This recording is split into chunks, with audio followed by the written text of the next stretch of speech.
He's our president, and I would rather he not be taking something that has not been approved by the scientists, especially in his age group and in his, shall we say, weight group, what is morbidly obese, they say. So I think it's not a good idea.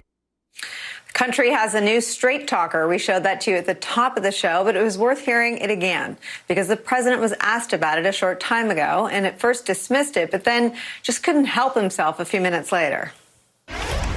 Oh, I don't respond to her. I think she's a waste of time. These people are sick. Pelosi is a sick woman. She's got a lot of problems, a lot of mental problems. We're dealing with people that have to get their act together for the good of the country. Joining us now, Speaker of the House, Nancy Pelosi. Madam Speaker, what you said is actually something that can be corroborated in the White House's release of the president's last physical, which is that his weight does qualify him as being morbidly obese. Is that what you were saying, or did you know it would elicit this kind of reaction from the president? No, I had no idea. I didn't know that he would be so sensitive. He's always talking about other people's avoirdupois, their weight, their pounds. But I don't even want to spend any more time on his distraction because, as you see in the last couple of days, so much of the time has been spent on what he said. Rather than that, I think he should recognize that his words weigh a ton.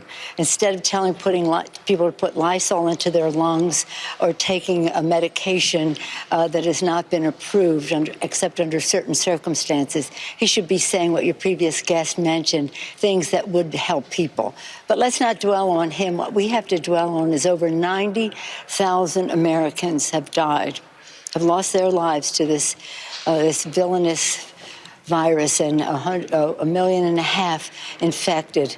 We don't really know the full total of it. That's why our HEROES Act says test, test, test, trace, and treat, so that we can lower the amount of people who are dying because we know earlier if they are infected. Let us, again, honor our heroes who are fighting the fight, our healthcare workers, our first responders, and the rest who risk their lives to save lives and now may lose their jobs because of state and local budgets going down the drain.